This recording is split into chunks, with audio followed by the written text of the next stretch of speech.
Днес свалихме кофража, вече изляхме около градинката, така казано, на кокошчиците, дворчето тук, което оформихме. Те се разхождат заедно с патиците наоколо.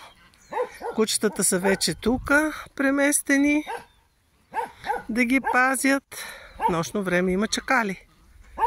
Разхождат се щастливите кокошки на близо 2 декара. Тяхна градинка. Насадили сме им чернички, насадили сме им хина, каквото падне да се лапне.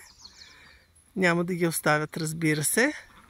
Нагоре изчистихме празното пространство и даже Слави изкоси, изгори.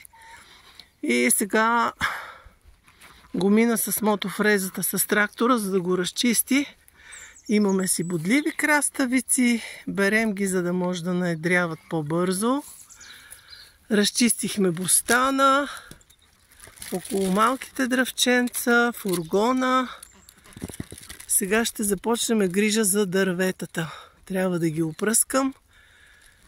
И вчера напръсках с един огнен разтвор тревата. Имаме около бустана доста поветица.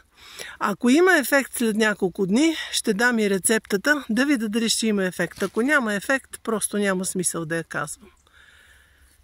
Така, продължаваме в същия дух.